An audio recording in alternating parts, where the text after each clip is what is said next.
ਸਤਿ ਸ਼੍ਰੀ ਅਕਾਲ। ਮੁੱਦਾ ਗਰਮ ਹੈ ਦੇਖਣ ਵਾਲੇ ਸਾਰੇ ਦਰਸ਼ਕਾਂ ਦਾ ਸਵਾਗਤ ਹੈ। ਮੈਂ ਹਾਂ ਗਗਨ ਬੇਦੀ। ਹਰਿਆਣਾ ਦੀ ਤਰਸ ਤੇ ਪੰਜਾਬ ਦੇ ਵਿੱਚ ਵੀ ਰਾਖਵੇਂਕਰਨ ਦਾ ਜਿਹੜੀ ਚੀਜ਼ ਹੈ ਉਹ ਲਾਗੂ ਹੋਣ ਜਾ ਰਹੀ ਹੈ ਔਰ ਇਹਦੇ ਉੱਤੇ ਕਈ ਤਰ੍ਹਾਂ ਦੇ ਸਵਾਲ ਨੇ ਔਰ ਖਾਸ ਤੌਰ ਤੇ ਇੰਡਸਟਰੀਅਲਿਸਟ ਨੇ ਜਿਹੜੇ ਉਹ ਬਹੁਤ ਸਵਾਲ ਖੜੇ ਕਰ ਰਹੇ ਨੇ ਕਿਉਂਕਿ ਵੱਡੇ ਪੱਧਰ ਦੇ ਉੱਤੇ ਜਿਹੜਾ ਫੈਕਟਰੀਆਂ ਦੇ ਵਿੱਚ ਪ੍ਰਵਾਸੀ ਕਾਮੇ ਨੇ ਕੰਮ ਕਰਦੇ ਨੇ। ਦੱਸ ਦਈਏ ਕਿ ਪੰਜਾਬ ਦੇ ਵਿੱਚ ਹੁਣ ਹਰਿਆਣਾ ਦੀ ਤਰਸ ਤੇ ਜਿਹੜਾ ਰਾਖਵਾਂਕਰਨ ਲਾਗੂ ਕਰਨ ਦੀ ਗੱਲ ਕਹੀ ਜਾ ਰਹੀ ਹੈ। ਜੇ ਸਰਲ ਸ਼ਬਦਾਂ ਦੇ ਵਿੱਚ ਕਿਹਾ ਜਾਵੇ ਤਾਂ ਪੰਜਾਬ ਦੇ ਜਿਹੜੇ ਲੋਕ ਨੇ ਤਾਂ ਉਹਨਾਂ ਨੂੰ ਤਰਜੀਹ ਦਿੱਤੀ ਜਾਵੇਗੀ। ਕੁਝ ਪਰਸੈਂਟੇਜ ਹੈ ਕਿ ਉਹਨਾਂ ਨੂੰ ਉਹਨਾਂ ਕੰਮ ਜਿਹੜਾ ਫੈਕਟਰੀਆਂ ਹੋਣ ਜਾਏ ਸਰਕਾਰੀ ਕੰਮ ਹੋਣ ਜਾਂ ਉਹਦੇ ਵਿੱਚ ਮਿਲੇਗਾ। ਤਾਂ ਇਹਦੇ ਉੱਤੇ ਗੱਲਬਾਤ ਕਰਾਂਗੇ, ਇਹਦੇ ਮੁਤਲਕ ਚਰਚਾ ਕਰਾਂਗੇ। ਸਾਡੇ ਨਾਲ ਮੌਜੂਦ ਰਹਿਣਗੇ ਬਦੀਸ਼ ਜਿੰਦਲ ਨੇ, ਉਦਯੋਗਪਤੀ ਨੇ, ਨਰਿੰਦਰ ਸਿੰਘ ਸੰਧੂ ਨੇ, ਜਨਰਲ ਸਕੱਤਰ ਨੇ ਪੰਜਾਬ ਕਾਂਗਰਸ ਦੇ, ਤੇ ਪ੍ਰਿੰਸੀਪਲ ਕੁਲਦੀਪ ਸਿੰਘ ਕਲਸੀ ਨੇ, ਮਾਹਰ ਨੇ ਸਿਆਸੀ ਤੇ ਚਲੰਤ ਮਾਮਲਿਆਂ ਦੇ। ਸਭ ਤੋਂ ਪਹਿਲਾਂ ਸਵਾਗਤ ਹੈ ਜੀ ਜਿੰਦਲ ਸਾਹਿਬ, ਤੁਹਾਡਾ ਰਿਐਕਸ਼ਨ ਚਾਹਾਂਗੇ ਪਹਿਲਾਂ ਸਭ ਤੋਂ ਇੱਥੇ। ਹਾਂ ਵਿਦ ਸਾਹਿਬ, ਇਦਾਂ ਹੈ ਕਿ ਜਿਹੜਾ ਇੱਕ ਵਨ ਨੇਸ਼ਨ ਦਾ ਕਨਸੈਪਟ ਹੈ, ਕਿਸੇ ਨਾ ਕਿਸੇ ਇਸ ਤਰ੍ਹਾਂ ਦੀਆਂ ਚੀਜ਼ਾਂ ਨਾਲ ਅਸੀਂ ਫੈਡਰਲ ਸਿਸਟਮ ਤੋਂ ਦੂਰ ਜਾ ਰਹੇ ਹਾਂ। ਕਾਰਨ ਇੱਕ ਹੈ ਕਿ ਇੱਕ ਆਜ਼ਾਦੀ ਜਿਹੜੀ ਇੱਕ ਸੋਵਰੈਨਿਟੀ ਹੈ, ਸਾਡੀ ਫਰੀडम ਹੈ ਇੱਕ ਪ੍ਰਾਈਵੇਟ ਸੈਕਟਰ ਦੀ। ਅਸੀਂ ਆਪਣੀ ਇਨਵੈਸਟਮੈਂਟਸ ਕਰਦੇ ਹਾਂ, ਅਸੀਂ ਆਪਣੀਆਂ ਫੈਕਟਰੀਆਂ ਲਗਾਉਂਦੇ ਹਾਂ। ਸਾਨੂੰ ਇਹ ਅਧਿਕਾਰ ਹੋਣਾ ਚਾਹੀਦਾ ਕਿ ਸਾਨੂੰ ਕਿਸ ਤਰ੍ਹਾਂ ਦੇ ਵਰਕਰਸ ਦੀ ਜ਼ਰੂਰਤ ਹੈ। ਸਾਨੂੰ ਹੋ ਸਕਦਾ ਕੋਈ IIM ਦੇ ਸਟੂਡੈਂਟਸ ਚਾਹੀਦੇ ਹੋਣ, ਸਾਨੂੰ IIT, ਕਿਉਂਕਿ ਅੱਜ ਗੱਲ ਟੈਕਨੋਲੋਜੀ ਦੀ ਹੋ ਰਹੀ ਹੈ। ਲੋਕ ਟੈਕਨੋਲੋਜੀ ਵਾਸਤੇ ਤਾਈਵਾਨ, ਚਾਈਨਾ ਜਾ ਰਹੇ ਨੇ, ਉੱਥੋਂ ਦੇ ਵਰਕਰਸ ਲੈ ਕੇ ਇੱਥੇ ਆਪਣੀਆਂ ਫੈਕਟਰੀਆਂ 'ਚ ਟੈਕਨੋਲੋਜੀ ਅਪਗ੍ਰੇਡ ਕਰ ਰਹੇ ਹਾਂ। ਤੇ ਅਸੀਂ ਕੋਸ਼ਿਸ਼ ਕਰ ਰਹੇ ਹਾਂ ਕਿ ਇਸ ਸਿਸਟਮ ਨੂੰ ਇੱਕ ਇੱਦਾਂ ਦਾ ਬਣਾ ਦਈਏ ਕਿ ਜਿਹੜੇ ਬਾਹਰਲੇ ਲੋਕ ਹੈ ਉਹਨਾਂ ਨੂੰ ਅਸੀਂ ਤਰਜੀਹ ਨਾ ਦਈਏ ਪੰਜਾਬ ਦੇ ਵਿੱਚ। ਇਹ ਇੱਕ ਬੜਾ ਸਿਸਟਮ ਜਿਹੜਾ ਘੱਟੋ ਘੱਟ ਪ੍ਰਾਈਵੇਟ ਸੈਕਟਰ ਵਾਸਤੇ ਅਸੀਂ ਨਹੀਂ ਚਾਹੁੰਦੇ ਕਿ ਕਿਸੇ ਵੀ ਤਰ੍ਹਾਂ ਇੱਥੇ ਲਾਗੂ ਹੋਵੇ, ਤੇ ਨਾ ਹੀ ਅਸੀਂ ਇਹਦੀ ਸਪੋਰਟ ਕਰਾਂਗੇ। ਮਤਲਬ ਤੁਸੀਂ ਇਹਦੀ ਖਿਲਾਫਤ ਕਰਦੇ ਹੋ। ਹਾਲਾਂਕਿ ਜਿਹੜੇ ਰਾਜਨੀਤਿਕ ਆਗੂ ਨੇ, ਕਹਿ ਲਓ ਕਿ ਕਾਂਗਰਸ ਦੇ ਜਿਹੜੇ ਆਗੂ ਹੈਗੇ ਨੇ, ਉਹ ਕਹਿੰਦੇ ਕਿ ਇਸ ਤਰ੍ਹਾਂ ਦਾ ਕੁਝ ਨਹੀਂ ਹੋਣਾ ਕਿਉਂਕਿ ਅਸੀਂ ਇੱਕ ਪਰਸੈਂਟੇਜ ਰੱਖੀ ਹੈ, ਉਸ ਤੋਂ ਜਿਹੜੀ ਵੱਧ ਪਰਸੈਂਟੇਜ ਵਾਲੇ ਨੇ ਉਹ ਤਾਂ ਅਸੀਂ ਜਿੱਥੋਂ ਮਰਜ਼ੀ ਕੋਈ ਲੈ ਲਵੇ। ਪਰ ਤੁਹਾਨੂੰ ਲੱਗਦਾ ਕਿ ਇਹਦੇ ਨਾਲ ਜਿਹੜੇ ਬੇਦੀ ਸਾਹਿਬ, ਗੱਲ ਏਦਾਂ ਹੈ ਕਿ ਅਸੀਂ ਕਦੇ ਮਨਾ ਨਹੀਂ ਕੀਤਾ ਇੰਡਸਟਰੀ ਨੇ ਕਿ ਪੰਜਾਬੀ ਵਰਕਰ ਸਾਡੇ ਕੋਲ ਆਉਣ ਤੇ ਅਸੀਂ ਨਾ ਰੱਖੀਏ। ਕਾਰਨ ਇਹ ਕਿ ਜਿਹੜੇ ਪੰਜਾਬ ਦਾ ਯੂਥ ਹੈ ਜਾਂ ਪੰਜਾਬ ਦੇ ਜਿਹੜੇ ਇੱਕ ਸਿਸਟਮ ਬਣਿਆ ਹੋਇਆ, ਉਹ ਹੈਲਪਰਸ ਦਾ ਕੰਮ ਕਰਨਾ ਪਸੰਦ ਨਹੀਂ ਕਰਦੇ। ਫੈਕਟਰੀਆਂ ਦੇ ਵਿੱਚ ਤੁਸੀਂ ਦੇਖਿਆ ਕਿ 45 ਲੱਖ ਅੱਜ ਜੇ ਵਰਕਰਸ ਪੰਜਾਬ ਦੇ ਵਿੱਚ ਹੈ, ਤਾਂ ਉਹਦੇ ਚੋਂ 30 ਲੱਖ ਜਿਹੜਾ ਉਹ ਮਾਈਗ੍ਰੇਟਰੀ ਵਰਕਰਸ ਹੈ, ਜਿਹੜਾ ਕਿ UP, ਬਿਹਾਰ ਇਹਨਾਂ ਸਟੇਟਾਂ ਚੋਂ ਆਉਂਦੇ। ਉਹ ਕਈ ਲਗਭਗ ਤੁਸੀਂ 1970 ਤੋਂ ਲੈ ਕੇ ਹੁਣ ਤੱਕ ਦੇਖ ਲਿਆ ਤੇ ਇੰਡਸਟਰੀਆਂ ਦੇ ਵਿੱਚ ਉਹਨਾਂ ਦਾ ਜਿਹੜਾ ਡਿਵੈਲਪਮੈਂਟ, ਉਹਨਾਂ ਦਾ ਬਹੁਤ ਵੱਡਾ ਰੋਲ ਹੈ। ਉਹਨਾਂ ਦੀਆਂ ਦੂਸਰੀਆਂ ਤੀਸਰੀਆਂ ਪੀੜ੍ਹੀਆਂ, ਈਵਨ ਕਿ 5 ਲੱਖ 6 ਲੱਖ ਜਿਹੜੇ ਵਰਕਰਸ ਨੇ ਉਹ ਪਰਮਾਨੈਂਟਲੀ ਪੰਜਾਬ ਵਿੱਚ ਵੀ ਸੈਟਲ ਹੋ ਗਏ। ਠੀਕ ਹੈ, ਇਹ ਵੀ ਇੱਕ ਪੱਖ ਠੀਕ ਹੈ ਤੁਹਾਡਾ। ਕਾਰਨ ਇੱਕ ਹੈ ਕਿ ਜਦੋਂ ਅਸੀਂ ਕਿਸੇ ਨੂੰ ਮਨਾ ਨਹੀਂ ਕਰ ਰਹੇ, ਸਾਡੇ ਕੋਲ ਜੇ ਵਰਕਰ ਆਏਗਾ ਨਹੀਂ, ਸਾਨੂੰ ਫੋਰਸ ਕੀਤਾ ਜਾਏਗਾ ਕਿ ਤੁਸੀਂ 70%, 60%, 80% ਪੰਜਾਬੀ ਰੱਖੋ। ਪਹਿਲੀ ਗੱਲ ਉਹਦੇ 'ਚ ਦਿੱਕਤਾਂ ਕੀ ਆਉਣਗੀਆਂ? ਪਹਿਲਾਂ ਤਾਂ ਲੀਗਲ ਹੈ, ਕੌਨਸਟੀਟਿਊਸ਼ਨ ਜਿਹੜਾ ਸੈਕਸ਼ਨ 16 ਆਰਟੀਕਲ 16(4) ਹੈ, ਉਹਦੇ ਵਿੱਚ ਇਹ ਕਿਹਾ ਗਿਆ ਕਿ ਪਬਲਿਕ ਸੈਕਟਰ ਦੇ ਵਿੱਚ ਗਵਰਨਮੈਂਟ ਰਿਜ਼ਰਵੇਸ਼ਨ ਫਿਕਸ ਕਰ ਸਕਦੀ ਹੈ। ਪ੍ਰਾਈਵੇਟ ਸੈਕਟਰ 'ਚ ਇਸ ਤਰ੍ਹਾਂ ਦੀ ਕੋਈ ਹਦਾਇਤ ਉੱਥੇ ਜਿਹੜੀ ਹੈ ਉਹ ਸਾਡੇ ਸੰਵਿਧਾਨ ਦੇ ਵਿੱਚ ਨਹੀਂ। ਦੂਸਰੀ ਗੱਲ, ਜੇ ਆਪਾਂ ਇੱਕ ਬੇਦੀ ਸਾਹਿਬ ਇਹਦੇ 'ਚ ਹੀ ਐਡ ਕਰਨਾ ਚਾਹੁੰਦੇ ਹਾਂ, ਅਸੀਂ ਅੱਜ ਲੱਖਾਂ ਪੰਜਾਬੀ, ਮੈਨੂੰ ਲੱਗਦਾ ਕਿ 25 ਲੱਖ ਦੇ ਆਸ-ਪਾਸ ਪਿੱਛੇ ਇੱਕ ਸਰਵੇ ਕਰਾਇਆ ਸੀ, ਜਿਹੜਾ ਦੂਜੇ ਕੰਟਰੀਜ਼ ਦੇ ਵਿੱਚ ਜਾਂ ਤੁਸੀਂ ਪੰਜਾਬ ਦੇ ਦੂਜੇ ਹਿੱਸਿਆਂ ਦੇ ਵਿੱਚ ਰੋਜ਼ਗਾਰ ਕਰਨ ਜਾ ਰਹੇ ਨੇ, ਜਿਹ 'ਚ ਕੈਨੇਡਾ ਵੀ ਹੈ, ਅਮਰੀਕਾ ਵੀ ਹੈ, ਤੇ ਜਿੰਨੇ ਸਾਡੇ ਸਟੂਡੈਂਟਸ ਨੇ ਇੱਥੋਂ IIT ਦੇ, ਉਹ ਸਾਰੇ ਬੈਂਗਲੌਰ ਜਾਂ ਚੇਨਈ ਜੌਬਸ ਕਰ ਰਹੇ ਨੇ। ਅੱਜ ਜੇ ਅਸੀਂ ਏਦਾਂ ਦੀ ਇੱਕ ਪਰੰਪਰਾ ਲੈ ਕੇ ਆਵਾਂਗੇ, ਕੱਲ ਨੂੰ ਉਹਦਾ ਰਿਐਕਸ਼ਨ ਜਿਹੜਾ ਉਹ ਜਿਹੜੇ ਪੰਜਾਬੀ ਸਾਡੇ ਬਾਹਰ ਬੈਠੇ ਨੇ ਉਹਨਾਂ ਤੇ ਵੀ ਜ਼ਰੂਰ ਹੋਏ। ਠੀਕ ਹੈ। ਚਲੋ ਮੈਂ ਸੰਧੂ ਸਾਹਿਬ ਤੁਹਾਡੇ ਕੋਲ ਆਉਣਾ। ਪਹਿਲਾਂ ਇੱਕ ਰਿਐਕਸ਼ਨ ਬੜਾ ਤੇਜ਼ੀ ਨਾਲ ਆਪਾਂ ਕੁਲਦੀਪ ਜੀ ਤੋਂ ਲਈਏ। ਕੁਲਦੀਪ ਜੀ, ਤੁਸੀਂ ਸਿਆਸਤ ਨੂੰ ਵੀ ਸਮਝਦੇ ਹੋ, ਬਹੁਤ ਪਕੜ ਹੈ ਤੁਹਾਡੀ, ਚਲੰਤ ਮਸਲਿਆਂ ਨੂੰ ਵੀ ਸਮਝਦੇ ਹੋ ਤੁਸੀਂ, ਔਰ ਜਿਵੇਂ ਜਿਹੜੀ ਇਹ ਰਾਖਵੇਂਕਰਨ ਵਾਲੀ ਗੱਲ ਹੈ, ਜਿਹੜਾ ਇਹ ਹੁਣ ਜਿੰਨ ਕੱਢ ਲਿਆ ਬਾਹਰ, ਕਿਉਂਕਿ ਇਲੈਕਸ਼ਨ ਨੇ ਤਾਂ ਬਹੁਤ ਤਰ੍ਹਾਂ ਦੇ ਐਲਾਨ ਨੇ, ਔਰ ਮਹਾਰਾਸ਼ਟਰ ਦੇ ਵਿੱਚ ਬਹੁਤ ਤਰ੍ਹਾਂ ਦੀਆਂ ਚੀਜ਼ਾਂ ਸਾਹਮਣੇ ਆਉਂਦੀਆਂ ਨੇ। ਉੱਥੇ ਜਦੋਂ ਤੋਂ ਇਹ ਚੀਜ਼ਾਂ ਹੋਈਆਂ ਨੇ ਕਿ ਜਿਹੜੇ ਬਾਹਰਲੀ ਕੋਈ ਲੇਬਰ ਹੈ ਉਹਨਾਂ ਨੂੰ ਕੁੱਟਿਆ ਮਾਰਿਆ ਵੀ ਜਾਂਦਾ ਹੈ, ਉਹਨਾਂ ਦੇ ਨਾਲ ਭੇਦਭਾਵ ਹੁੰਦਾ ਹੈ, ਤਾਂ ਇੱਕ ਤਰ੍ਹਾਂ ਦੇ ਨਾਲ ਖਿੱਚੋਤਾਣ ਜ਼ਿਆਦਾ ਵੱਧ ਸਕਦੀ ਹੈ। ਲੱਗਦਾ ਕਿ ਇਸ ਤਰ੍ਹਾਂ ਦੀਆਂ ਚੀਜ਼ਾਂ ਦੇ ਨਾਲ? ਹਾਂ ਗਗਨ ਜੀ, ਮੈਂ ਦੋ ਪਹਿਲੂਆਂ ਤੋਂ ਇਸ ਗੱਲ ਨੂੰ ਦੇਖਦਾ ਹਾਂ। ਇੱਕ ਪਹਿਲੂ ਤਾਂ ਜਿਹੜਾ ਸਾਡੇ ਮੌਲਿਕ ਅਧਿਕਾਰ ਨੇ ਭਾਰਤੀ ਨਾਗਰਿਕਾਂ ਦੇ, ਸਾਨੂੰ ਲਿਬਰਟੀ ਦਿੱਤੀਆਂ ਆਰਟੀਕਲ 19 ਦੇ ਅੰਤਰਗਤ, ਜਿੱਥੇ ਭਾਰਤੀ ਨਾਗਰਿਕ ਕਿਸੇ ਵੀ ਸਟੇਟ ਵਿੱਚ ਰਹਿ ਕੇ ਰਹਿ ਸਕਦੇ ਨੇ, ਕੋਈ ਵੀ ਕੰਮ ਅਪਣਾ ਸਕਦੇ ਨੇ, ਕਿਤੇ ਵੀ ਪੱਕੇ ਤੌਰ 'ਤੇ ਨਿਵਾਸ ਕਰ ਸਕਦੇ ਨੇ। ਇਸ ਕਰਕੇ ਇਹ ਕਿਸੇ ਇੱਕ ਸਟੇਟ ਤੱਕ ਬੰਦਿਸ਼ ਕਰ ਦੇਣਾ, ਇਹ ਸਾਡੇ ਸੰਵਿਧਾਨ ਦੇ ਹੀ ਉਲਟ ਹੈ, ਸਾਡੇ ਮੌਲਿਕ ਅਧਿਕਾਰਾਂ ਦੇ ਉਲਟ ਹੈਗਾ। ਇਸ ਕਰਕੇ ਦੂਸਰਾ, ਰਿਜ਼ਰਵੇਸ਼ਨ ਜਿਹੜੀ ਹੁੰਦੀ ਨਾ ਗਗਨ ਜੀ, ਰਿਜ਼ਰਵੇਸ਼ਨ ਦਾ ਅਰਥ ਹੁੰਦਾ ਹੈ ਕਿਸੇ ਡਿਸਐਡਵਾਂਟੇਜਡ ਸੈਕਸ਼ਨ, ਜਿਹੜੇ ਬੰਦੇ ਜਿਨ੍ਹਾਂ ਨੂੰ ਸਿਸਟਮ ਦੇ ਵਿੱਚ ਜਗ੍ਹਾ ਨਾ ਮਿਲ ਰਹੀ ਹੋਵੇ ਤੇ ਡਿਸਐਡਵਾਂਟੇਜਸ ਹੋਣ, ਤਾਂ ਪੰਜਾਬੀ ਤਾਂ ਸਾਡੇ ਡਿਸਐਡਵਾਂਟੇਜਸ ਨਹੀਂ ਹੈ ਜਿਨ੍ਹਾਂ ਦੇ ਨਾਂ ਦੀ ਇਹ ਗੱਲ ਕੀਤੀ ਜਾ ਰਹੀ ਹੈਗੀ, ਠੀਕ ਹੈ। ਡਿਸਐਡਵਾਂਟੇਜ ਸੈਕਸ਼ਨ ਨੇ ਜਿਹੜੇ ਹੋਰ ਨੇ, ਤਾਂ ਰਿਜ਼ਰਵੇਸ਼ਨ ਦਾ ਬੇਸਿਕ ਮੁੱਦਾ ਹੁੰਦਾ ਹੈ ਕਿ ਜਿਹੜੇ ਬੰਦੇ ਕਿਸੇ ਮੁੱਖ ਧਾਰਾ ਤੋਂ ਪਿੱਛੇ ਰਹਿ ਗਏ ਉਹਨਾਂ ਨੂੰ ਨਾਲ ਲਿਆ ਕੇ ਤੋਰਨਾ। ਰਿਜ਼ਰਵੇਸ਼ਨ ਅਸੀਂ ਤਾਂ ਕਰਦੇ ਹੁੰਦੇ ਹਾਂ, ਔਰ ਰਿਜ਼ਰਵੇਸ਼ਨ ਦੇ ਵਿੱਚ ਕੋਈ ਪ੍ਰਾਈਵੇਟ ਤੇ ਪਬਲਿਕ ਸੈਕਟਰ ਦਾ ਵਖਰੇਵਾਂ ਨਹੀਂ ਕੀਤਾ ਜਾ ਸਕਦਾ। ਅਮਰੀਕਾ ਦੇ ਵਿੱਚ ਨੀਗਰੋ ਦੀ ਰਿਜ਼ਰਵੇਸ਼ਨ ਹੈ, ਉਹ ਪ੍ਰਾਈਵੇਟ ਸੈਕਟਰ ਦੇ ਵਿੱਚ ਵੀ ਹੈਗੀ ਹੈ ਤੇ ਪਬਲਿਕ ਦੇ ਵਿੱਚ ਵੀ ਹੈਗੀ ਹੈ। ਇਹ ਸਾਡੇ ਸੰਘੀ ਢਾਂਚੇ ਦੇ ਵੀ ਉਲਟ ਹੈ, ਸੰਵਿਧਾਨ ਦੇ ਵੀ ਉਲਟ ਹੈ। ਔਰ ਜਿਹੜਾ ਇਸ਼ੂ ਸਾਡੇ ਉਦਯੋਗਪਤੀ, ਸਾਡੇ ਇੰਡਸਟਰੀਜ਼ ਉਠਾ ਰਹੇ ਨੇ, ਮੇਰੇ ਜ਼ਰੂਰ ਪ੍ਰੋਟੈਸਟ ਜ਼ਰੂਰ ਹੈਗਾ, ਕਿਉਂਕਿ ਮੈਂ ਸੋਸ਼ਲ ਮਸਲਿਆਂ ਨਾਲ ਜੁੜਿਆ ਰਿਹਾ ਤੇ ਮੈਂ ਇੱਥੇ NGO ਚਲਾਉਂਦੇ ਪੂਰਵਾਂਚਲ ਦੇ ਨਾਂ ਦੇ ਉੱਪਰ, ਉਹ ਵਰਧਮਾਨ ਮਿਲ ਦੇ ਵਿੱਚ ਸ਼ੈਨ ਮੈਨੇਜਰ ਨੇ ਜਿਨ੍ਹਾਂ ਨਾਲ ਮੇਰੀ ਰਾਬਤਾ ਕਦੇ ਹੋਇਆ। ਉਹ ਕਹਿੰਦੇ ਸਾਡੇ ਮਾਲਕਾਂ ਦਾ ਹੁਕਮ ਹੈ ਕਿ ਕਿਸੇ ਪੰਜਾਬੀ ਨੂੰ ਤੁਸੀਂ ਭਰਤੀ ਨਹੀਂ ਕਰਨਾ। ਇਹ ਵੀ ਇੱਕ ਬਹੁਤ ਵੱਡਾ ਦੁਖਦ ਪਹਿਲੂ ਹੈ ਜਿਹੜਾ ਜਿਹਦੇ ਚੋਂ ਸ਼ਾਇਦ ਇਹ ਗੱਲਾਂ ਨਿਕਲਦੀਆਂ ਨੇ। ਉਹਦਾ ਕਾਰਨ ਹੈ ਕਿ ਜੇ ਪੰਜਾਬੀ ਇਹਨਾਂ ਕੋਲ ਵਰਕਰ ਆਉਂਦੇ ਨੇ ਤਾਂ ਉਹ ਛੇਤੀ ਯੂਨੀਅਨ ਬਣਾ ਲੈਂਦੇ ਨੇ, ਉਹਨਾਂ ਦੇ ਥੋੜੇ ਸੈੱਲ ਹੁੰਦੇ ਨੇ, ਮਾਈਗ੍ਰੇਟਰੀ ਲੇਬਰ ਦੇ ਸੈੱਲ ਘੱਟ ਹੁੰਦੇ ਨੇ। ਤਾਂ ਮੈਨੂੰ ਲੱਗਦਾ ਹੈ ਕਈ ਸਾਰੇ ਪਹਿਲੂ ਨੇ ਇਸ ਇਸ਼ੂ ਦੇ। ਬਹੁਤ ਇੰਪੋਰਟੈਂਟ ਗੱਲ ਤੁਸੀਂ ਜਿਹੜੀ ਆ ਚੋਈ ਹੈ, ਠੀਕ ਹੈ। ਠੀਕ ਹੈ। ਅੱਛਾ ਨਰਿੰਦਰ ਜੀ, ਤੁਸੀਂ ਸਾਰੀਆਂ ਗੱਲਾਂ ਸੁਣ ਲਈਆਂ। ਰਾਖਵੇਂਕਰਨ ਦੇ ਨਾਲ ਜਿਹੜੀਆਂ ਚੀਜ਼ਾਂ ਜੁੜੀਆਂ ਹੋਈਆਂ ਨੇ, ਜਾਂ ਕਹਿ ਲਈਏ ਕਿ ਰਾਖਵੇਂਕਰਨ ਵਾਲੇ ਸਿੱਕੇ ਦਾ ਦੂਜਾ ਜਿਹੜਾ ਪੱਖ ਹੈ। ਗਗਨ ਜੀ, ਮੈਂ ਜਿੰਦਲ ਸਾਹਿਬ ਦੀ ਗੱਲ ਪ੍ਰਿੰਸੀਪਲ ਕੁਲਦੀਪ ਸਿੰਘ ਕੌਂਸੀ ਦੀ ਜੀ ਗੱਲ ਸੁਣੀ ਆ, ਤੁਹਾਡੀ ਵੀ ਗੱਲ, ਤੇ ਮੈਂ ਪਿਛਲੇ ਦਿਨਾਂ 'ਚ ਸਾਰੀਆਂ ਨਿਊਜ਼ਪੇਪਰ ਔਰ ਚੈਨਲ ਤੇ, ਕਿਉਂਕਿ ਮੈਂ ਡਿਬੇਟ ਕਰਦਾ, ਮੈਂ ਹਰ ਚੀਜ਼ ਨੂੰ ਜਾਂਚਿਆ ਔਰ ਪਰਖਿਆ। ਮੈਨੂੰ ਪਹਿਲਾਂ ਹੀ ਤੋਲ ਦਿੱਤਾ। ਦੇਖੋ ਗੱਲ ਇਹ ਹੈ, ਪੰਜਾਬ ਦੇ ਨਾਲ ਹੀ ਸਟੇਟਾਂ ਨੇ, ਹਿਮਾਚਲ ਹੈ, JNK ਹੈ, ਹਰਿਆਣੇ ਤੋਂ ਅਗਲੇ ਬੰਨੇ ਥੋੜੀ ਜਿਹੀ ਨਾਲ ਲੱਗੀ ਤੇ ਆਪਣੀ ਉੱਤਰਾਖੰਡ ਲੱਗ ਜਾਂਦੀ। ਗਗਨ ਜੀ, ਇਹਨਾਂ ਤਿੰਨਾਂ ਸਟੇਟਾਂ ਦੇ ਵਿੱਚ ਕੋਈ ਵੀ ਬੰਦਾ ਨਾ ਤੇ ਘਰ ਲੈ ਸਕਦਾ, ਨਾ ਹੀ ਇੱਥੇ ਨੌਕਰੀ ਕਰ। ਜਦੋਂ ਕਿ ਇਹ ਤਿੰਨਾਂ ਸਟੇਟਾਂ ਦੇ ਬੰਦੇ ਪੰਜਾਬ ਦੇ ਵਿੱਚ ਆ ਕੇ ਕੁਝ ਵੀ ਕਰ ਸਕਦੇ ਨੇ, ਸਰਕਾਰੀ ਨੌਕਰੀ ਵੀ ਕਰ ਸਕਦੇ ਨੇ, ਪ੍ਰਾਈਵੇਟ ਵੀ ਕਰ ਸਕਦੇ ਨੇ, ਘਰ ਵੀ ਲੈ ਸਕਦੇ ਨੇ। ਮੈਂ ਤੁਹਾਨੂੰ ਛੋਟੀ ਜਿਹੀ ਮਿਸਾਲ ਦੇਣਾ ਚਾਹੁੰਦਾ। ਹਿਮਾਚਲ ਦੇ ਜਿੰਨੇ ਵੀ ਲੋਕ ਸੀ ਅੱਜ ਤੋਂ ਤਕਰੀਬਨ 35-40 ਸਾਲ ਪਹਿਲਾਂ ਆਉਣੇ ਸ਼ੁਰੂ ਹੋਏ ਔਰ ਬਹੁਤ ਤੇਜ਼ੀ ਨਾਲ ਆ ਕੇ ਸਾਰਾ ਬਿਜਲੀ ਬੋਰਡ ਉਹਨਾਂ ਨੇ ਭਰ। ਜਿੰਨੀ ਸਾਡੀ ਯੂਪੀ ਦੀ ਲੇਬਰ ਸੀ, ਜਿੰਨੀ ਆਪਣਾ ਉੱਤਰ ਪ੍ਰਦੇਸ਼ ਤੋਂ ਸੀ, ਬਿਹਾਰ ਤੋਂ ਸੀ, ਉੜੀਸਾ ਤੋਂ ਸੀ, ਸਾਰਿਆਂ ਨੇ ਆ ਕੇ ਲੇਬਰ ਤੇ ਕਬਜ਼ਾ ਕਰ ਲਿਆ। ਇਹਨਾਂ ਨੇ ਬਿਲਕੁਲ ਠੀਕ ਕਿਹਾ ਵੀ 45 ਦੇ ਵਿੱਚੋਂ 30 ਲੱਖ, ਮੈਂ ਕਹਿੰਦਾ ਹੋ ਸਕਦਾ 45 ਤੋਂ 40 ਹੋਵੇ। ਇਹ ਸਾਨੂੰ ਖਾ ਰਹੇ ਨੇ, ਡਕਾਰ ਰਹੇ ਨੇ। ਤੁਹਾਨੂੰ ਇੰਡਸਟਰੀਜ਼ ਨੂੰ ਇਹ ਕਿਹਾ ਗਿਆ ਪੰਜਾਬੀ ਨੂੰ ਤਰਜੀਹ ਦਿਓ, ਇਸ ਕਰਕੇ ਕਿਹਾ ਗਿਆ ਵੀ ਸਾਡਾ ਪੰਜਾਬ ਹੌਲੀ ਹੌਲੀ ਖਾਲੀ ਹੁੰਦਾ ਜਾ ਰਿਹਾ। ਲੋਕੀ ਬੱਚੇ ਬਾਹਰ ਜਾਈ ਜਾ ਰਹੇ ਨੇ। ਬੱਚਿਆਂ ਨੂੰ ਅੱਛੀਆਂ ਓਪਰਚੁਨਿਟੀਜ਼ ਤੁਸੀਂ ਦਿਓ, ਤੁਸੀਂ ਵਧੀਆ ਨੌਕਰੀਆਂ ਦਿਓ, ਚੰਗੇ ਉਹਨਾਂ ਨੂੰ ਪੈਕੇਜ ਦਿਓ। ਪਰ ਨਰਿੰਦਰ ਜੀ, ਥੋੜਾ ਜਿਹਾ ਇਹਦੇ ਬਾਰੇ ਥੋੜਾ ਜਿਹਾ ਐਲੈਬੋਰੇਟ ਕਰੋ ਜਾਂ ਸਰਲ ਕਰ ਦਿਓ ਕਿ ਜਿਸ ਲੈਵਲ ਦੇ ਉੱਤੇ ਰਾਖਵਾਂਕਰਨ ਕਿਹਾ ਗਿਆ, ਕਿਉਂਕਿ ਜਿੰਦਲ ਸਾਹਿਬ ਨੇ ਜਿਵੇਂ ਗੱਲ ਕਹੀ, ਬਿਲਕੁਲ ਵਾਜਬ ਗੱਲ ਹੈ ਕਿ ਜਿਹੜੀਆਂ ਔਡ ਜੌਬਸ ਨੇ ਆਪਣੇ ਨਹੀਂ ਕਰਦੇ ਪੰਜਾਬੀ, ਉਹ ਆਪਾਂ ਨੂੰ ਯੂਪੀ ਬਿਹਾਰ ਵਾਲੀ ਲੇਬਰ ਜਿਵੇਂ ਕਹਿ ਲਈਏ ਪੰਜਾਬੀ 'ਚ ਵਾਰਾ ਖਾਂਦੀ ਹੈ ਫੈਕਟਰੀ ਵਾਲਿਆਂ ਨੂੰ। ਨਹੀਂ ਗਗਨ ਜੀ, ਬਿਲਕੁਲ ਠੀਕ ਹੈ ਤੁਹਾਡੀ ਗੱਲ।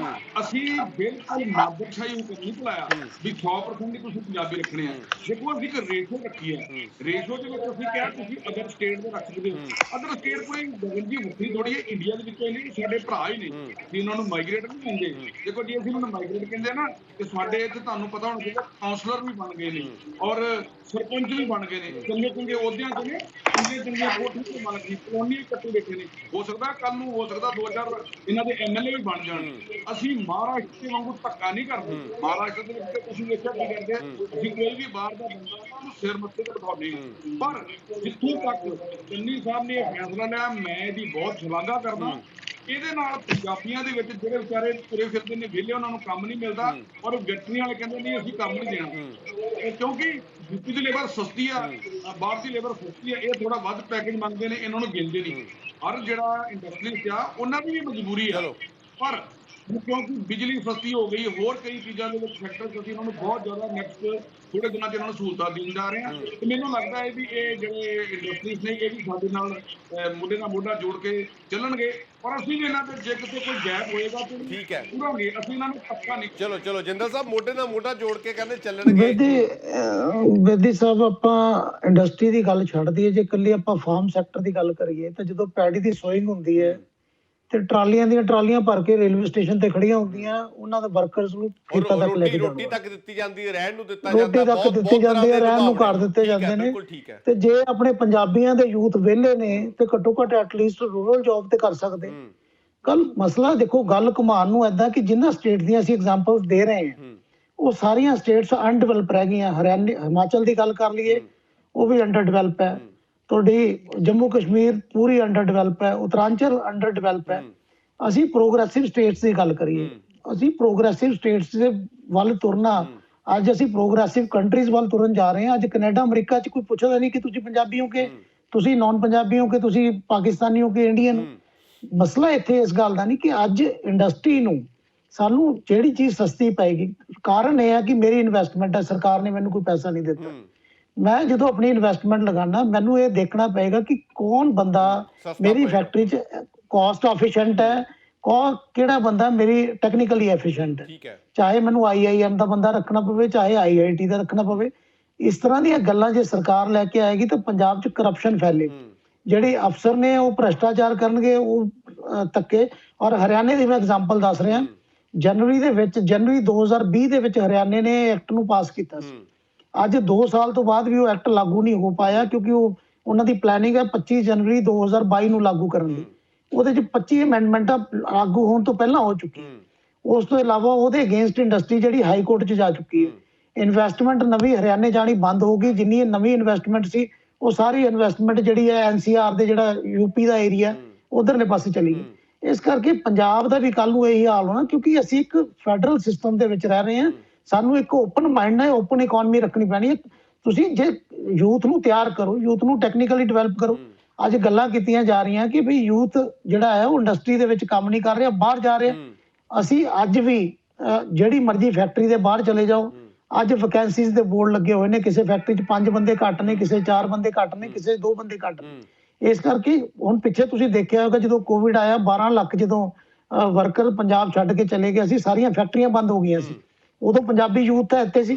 ਪੰਜਾਬੀ ਯੂਥ ਚਾਹੁੰਦਾ ਫੈਕਟਰੀਆਂ 'ਚ ਜਗ੍ਹਾ ਲੈ ਕੇ ਕੰਮ ਕਰ ਸਕਦਾ ਸੀ। ਕਾਰਨ ਇਹ ਹੈ ਕਿ ਜੋ ਸਿਸਟਮ ਬਣਿਆ ਆ ਰਿਹਾ ਉਹਨੂੰ ਚੇਂਜ ਹੋਣ ਨੂੰ ਦੇਖੋ। ਮੈਂ ਫੇਰ ਕਹਿ ਰਿਹਾ ਕਿ ਕੁਲਦੀਪ ਜੀ ਨੇ ਇੱਕ ਗੱਲ ਦੱਸੀ ਹੈ ਕਿ ਵਰਤਮਾਨ ਦੇ ਵਿੱਚ ਕੋਈ ਇਸ ਤਰ੍ਹਾਂ ਦਾ ਗੱਲ ਸੁਣਨ ਨੂੰ ਆਈ ਹੈ ਜਿਹੜੀ ਕਿ ਅਸੀਂ ਵੀ ਪੂਰੀ ਤਰ੍ਹਾਂ ਕੰਡੈਮ ਕਰਦੇ ਹਾਂ। ਕਦੇ ਵੀ ਇੰਡਸਟਰੀ ਏਦਾਂ ਦਾ ਭੇਦਭਾਵ ਨਾ ਕਦੇ ਸੋਚਦੀ ਹੈ, ਨਾ ਕਦੇ ਰੱਖਦੀ ਹੈ, ਕਿਉਂਕਿ ਜਿਹੜਾ ਪੰਜਾਬੀ ਇੰਡਸਟਰੀ ਚਲਾਉਣ ਵਾਲਾ ਹੈ ਉਹ ਕਦੇ ਪੰਜਾਬੀਆਂ ਬਾਰੇ ਇਸ ਤਰ੍ਹਾਂ ਦੀ ਗੱਲ ਨਾ ਸੋਚੇਗਾ, ਨਾ ਹੀ ਉਹ ਕਦੇ ਇਸ ਤਰ੍ਹਾਂ ਦੀ ਗੱਲ ਹੋਣ ਦੇਵੇਗਾ। ਲੇਕਿਨ ਇੱਕ ਫੋਰਸਫੁਲੀ ਐਕਟ ਲੈ ਕੇ ਸਾਡੇ ਉੱਪਰ ਰੂਲ ਕਰਨਾ ਕਿ ਵੀ ਤੁਸੀਂ ਇੱਕ ਡੰਡਾ ਲੈ ਕੇ ਬੈਠਣਾ ਕਿ ਤੁਸੀਂ ਜੇ ਬੰਦਾ ਬਾਹਰਲੀ ਸਟੇਟ, ਮੈਂ ਤੁਹਾਨੂੰ ਹੋਰ ਦੱਸ ਦਿਆਂ, ਇਨਵੈਸਟ ਪੰਜਾਬ ਜਿਹਦੀ ਜ਼ਿੰਮੇਵਾਰੀ ਸਰਕਾਰ ਕੋਲੇ ਇਸ ਟਾਈਮ ਸਰਕਾਰੀ ਡਿਪਾਰਟਮੈਂਟ ਹੈ, ਉਹਦੇ 70% ਜਿਹੜੇ ਅਫਸਰ ਨੇ ਉਹ ਦੂਜੀਆਂ ਸਟੇਟਾਂ ਦੇ। ਉਹਦੇ ਵਿੱਚ ਜ਼ਿਆਦਾਤਰ ਜਿਨ੍ਹਾਂ ਦੇ ਅਫਸਰ ਨੇ ਵੈਸਟ ਬੰਗਾਲ ਦੇ, ਉੜੀਸਾ ਦੇ, ਉਹਨਾਂ ਸਟੇਟਾਂ ਦੇ ਅਫਸਰ ਰੱਖੇ ਹੋਏ ਨੇ। ਕਿਉਂ ਰੱਖੇ ਹੋਏ ਨੇ? ਸਰਕਾਰ ਸਭ ਤੋਂ ਪਹਿਲਾਂ ਇਹ ਸਮਝਣ ਦੀ ਕੋਸ਼ਿਸ਼ ਕਰੇ ਕਿ ਸਰਕਾਰ ਨੇ ਉਹ ਅਫਸਰ ਰੱਖੇ ਕਿਉਂ, ਕਿਉਂਕਿ ਜਿਹੜੇ ਟੈਕਨੀਕਲੀ ਜਿਸ ਜੌਬ ਵਾਸਤੇ ਜਿਸ ਜਗ੍ਹਾ ਦਾ ਬੰਦਾ ਕੁਆਲੀਫਾਈਡ ਹੈ ਉਹ ਰੱਖਣਾ ਉਸਦੀ ਮਜਬੂਰੀ ਹੈ। ਇਸ ਕਰਕੇ ਇੰਡਸਟਰੀ ਨੂੰ ਕਦੇ ਵੀ ਇਸ ਤਰ੍ਹਾਂ ਦੀ ਸ਼ਸ਼ੋਪਨ ਦੇ ਵਿੱਚ ਨਾ ਪਾਇਆ ਜਾਵੇ ਇਨ ਫਿਊਚਰ ਵੀ ਕਿ ਅਸੀਂ ਤੁਹਾਨੂੰ ਰੂਲ ਕਰਾਂਗੇ ਕਿ ਤੁਸੀਂ ਕਿਸ ਨੂੰ ਰੱਖਣਾ, ਕਿਸ ਨੂੰ ਨਹੀਂ ਰੱਖਣਾ। ਠੀਕ ਹੈ ਜੀ। ਅੱਛਾ ਕਲਸੀ ਸਾਹਿਬ, ਜਿਵੇਂ ਰਾਖਵੇ ਕਰਨ ਵਾਲੀ ਗੱਲ ਹੈ, ਨਹੀਂ ਲੱਗਦਾ ਤੁਹਾਨੂੰ ਕਿ ਇਸ ਤੋਂ ਪਹਿਲਾਂ ਸਰਕਾਰ ਨੂੰ ਚਾਹੀਦਾ ਕਿ ਰੋਜ਼ਗਾਰ ਦੇ ਕੋਈ ਸਾਊਂਡ ਜਿਹੜੇ ਹੈਗੇ ਨੇ ਉਹ ਉਸ ਤਰ੍ਹਾਂ ਦੇ ਕੋਈ ਆਪਸ਼ਨਾਂ ਲੋਕਾਂ ਦੇ ਲਈ ਲੈ ਕੇ ਆਵੇ? ਗਗਨ ਜੀ, ਮੈਂ 2 ਪਹਿਲੂ ਤੇ ਗੱਲ ਕਰੂੰਗਾ। ਇੱਕ ਪਹਿਲੂ ਤਾਂ ਜਿਹੜਾ ਸੰਧੂ ਸਾਹਿਬ ਉਠਾ ਰਹੇ ਨੇ ਕਿ ਜਿਹੜੀਆਂ ਹਿੱਲੀ ਸਟੇਟਸ ਨੇ, ਜਿਹੜੀਆਂ ਸਰਾਊਂਡਿੰਗ ਨੇ ਸਾਡੇ ਪੰਜਾਬ ਦੇ, ਕਿ ਉੱਥੇ ਕੋਈ ਜ਼ਮੀਨ ਨਹੀਂ ਲੈ ਸਕਦਾ। ਇਹ ਗੱਲ ਠੀਕ ਹੈ, ਸਾਡੇ ਸੰਵਿਧਾਨ ਵਿੱਚ ਪ੍ਰੋਵੀਜ਼ਨ ਹੈਗੀਆਂ, ਕਿਉਂਕਿ ਇਹ ਜਿਹੜੀਆਂ ਹਿੱਲੀ ਸਟੇਟਸ ਨੇ ਇਹ ਮੈਦਾਨੀ ਸਟੇਟਾਂ ਦੇ ਬਰਾਬਰ ਡਿਵੈਲਪ ਨਹੀਂ ਹੋ ਸਕਦੀਆਂ। ਉਹਨਾਂ ਦਾ ਬਹੁਤਾ ਦਾਰੋਮਦਾਰ ਜਿਹੜਾ ਹੁੰਦਾ ਟੂਰਿਜ਼ਮ ਤੇ ਡਿਵੈਲਪ ਕਰਦਾ, ਉਹ ਕਿਸੇ ਨੂੰ ਇਸ ਕਰਕੇ ਨਹੀਂ ਆਉਣ ਦਿੰਦੇ ਉੱਥੇ ਜ਼ਮੀਨ ਖਰੀਦਣ ਦਿੰਦੇ, ਤਾਂ ਕਿ ਜਿਹੜਾ ਸਾਡੇ ਘਰੇਲੂ ਉਦਯੋਗ ਨੇ, ਸਾਡੀ ਜਿਹੜੀ ਟਰੈਵਲਿੰਗ ਜੋ ਜਿੰਨਾ ਟੂਰਿਜ਼ਮ ਹੈ ਉਹ ਸਾਡੇ ਕੋਲ ਰਵੇ, ਜਿਹਦੇ 4 ਪੈਸੇ ਆਉਂਦੇ ਨੇ, ਕਿਸੇ ਹੋਰ ਕੋਲੇ ਕਬਜ਼ਾ ਨਾ ਹੋਵੇ ਇਸ ਗੱਲ ਦਾ। ਤੇ ਇਸ ਕਰਕੇ ਅਸੀਂ ਪੰਜਾਬ ਨੂੰ ਉਹਦੇ ਨਾਲ ਕੋਰਿਲੇਟ ਨਹੀਂ ਕਰ ਸਕਦੇ। ਰਹਿ ਬੰਦਾ ਜਿੱਥੇ ਮਰਜ਼ੀ ਸਕਦਾ, ਜ਼ਮੀਨ ਖਰੀਦਣੀ ਕਿਸੇ ਸਟੇਟ ਦਾ ਪਰਵਿਊ ਹੈ, ਉਹ ਹਿੱਲੀ ਸਟੇਟਾਂ ਨੇ ਇਸ ਕਰਕੇ ਉਹਨਾਂ ਨੇ ਰੋਕਿਆ ਹੋਇਆ। ਦੂਸਰਾ ਮੈਂ ਸੰਧੂ ਸਾਹਿਬ ਨੂੰ ਜ਼ਰੂਰ ਪੁੱਛਣਾ ਚਾਹੂੰਗਾ, ਤੁਸੀਂ 5 ਸਾਲ ਇਹ ਵਾਅਦਾ ਕਰਕੇ ਕਿ ਘਰ ਘਰ ਨੌਕਰੀ ਦੇਵਾਂਗੇ, ਕਿੰਨੀਆਂ ਨੌਕਰੀਆਂ ਦੇ ਦਿੱਤੀਆਂ ਤੁਸੀਂ? ਨੌਕਰੀ ਤੁਸੀਂ ਜਨਰੇਟ ਕੋਈ ਨਹੀਂ ਕੀਤੀ। ਹੁਣ ਤੁਸੀਂ ਜਦੋਂ 4.5 ਸਾਲ ਹੋ ਗਏ ਨੇ, ਹੁਣ ਤੁਸੀਂ ਲੱਖ ਬੰਦਾ, ਕਦੇ 36,000 ਬੰਦਾ, ਤੁਸੀਂ 4.5 ਸਾਲ ਤਾਂ ਨੌਕਰੀ ਕੋਈ ਜਨਰੇਟ ਨਹੀਂ ਕੀਤੀ, ਤੇ ਲੋਕ ਬਾਹਰ ਜਾਣਗੇ ਹੀ ਨਾ। ਕਹਿੰਦੇ 1 ਲੱਖ ਨੌਕਰੀ ਜਨਰੇਟ ਨਹੀਂ ਕਰੋਗੇ, ਖਾਲੀ ਪਈਆਂ ਸੀਟਾਂ। ਜੇ ਤੁਸੀਂ ਜਨਰੇਟ ਹੀ ਨਹੀਂ ਕਰੋਗੇ ਨੌਕਰੀ, ਤੁਸੀਂ ਆਪ ਹੀ ਖਜ਼ਾਨੇ ਨੂੰ, ਪੰਜਾਬ ਨੂੰ ਲੁੱਟੀ ਜਾਓਗੇ, ਕੁੱਟੀ ਜਾਓਗੇ ਲੋਕਾਂ ਨੂੰ, ਤਾਂ ਲੋਕ ਤਾਂ ਬਾਹਰ ਜਾਣਗੇ। ਛੱਡਿਆ ਕੀ ਪੰਜਾਬ 'ਚ ਇਹਨਾਂ ਨੇ? ਤੁਸੀਂ ਦੱਸੋ ਕਿੰਨੀਆਂ ਨੌਕਰੀਆਂ ਆਪਣੇ 4.5 ਸਾਲਾਂ 'ਚ ਇਹਨਾਂ ਨੇ ਕੱਢੀਆਂ ਨੇ? ਦੱਸਣੇ ਡਾਟਾ ਕੋਈ, ਠੀਕ ਹੈ ਨਾ। ਭਰਤੀ ਕੋਈ ਕੀਤੀ ਨਹੀਂ ਹੈ, ਨੌਕਰੀ ਕੋਈ ਕੱਢੀ ਨਹੀਂ ਹੈ, ਲੋਕ ਬਾਹਰ ਜਾ ਰਹੇ ਨੇ। ਇਹ ਪ੍ਰੈਸ਼ਰ ਇੰਡਸਟਰੀ ਦੇ ਕੋ ਬਣਾਉਣੇ।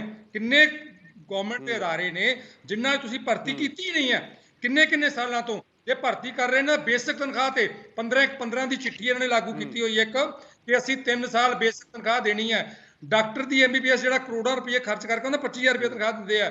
ਪ੍ਰੋਫੈਸਰ ਲੱਗਣ ਵਾਲੇ 15,600 ਦੀ ਤਨਖਾਹ ਦਿੰਦੇ ਨੇ ਇਹ, ਠੀਕ ਹੈ ਨਾ। ਇਸ ਕਰਕੇ ਤੁਹਾਡੀਆਂ ਨੌਕਰੀਆਂ ਵੱਲ ਅਟਰੈਕਟ ਕੌਣ ਹੋਊਗਾ? ਤੁਸੀਂ ਜਿਹੜੇ ਬੰਦੇ ਪੜ੍ਹੇ ਲਿਖੇ ਨੇ ਉਹਨਾਂ ਨੂੰ ਉਹਨਾਂ ਜਿੰਨੀ ਨੌਕਰੀ ਡਿਜ਼ਰਵ ਕਰਦੇ ਨੇ ਉਨੀ ਤਨਖਾਹ ਦਿਓ, ਰਿਸਪੈਕਟੇਬਲ ਜੌਬ ਦਿਓ। ਕਿਉਂ ਕੋਈ ਬਾਹਰ ਜਾਵੇ?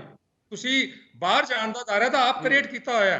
ਤੁਸੀਂ ਵਾਅਦੇ ਕਰਕੇ ਵੀ, ਮੈਨੀਫੈਸਟੋ 'ਚ ਵਾਅਦੇ ਕਰਕੇ ਵੀ ਦੱਸੋ ਕਿੰਨੀਆਂ ਨੌਕਰੀਆਂ ਜਨਰੇਟ ਕੀਤੀਆਂ ਨੇ।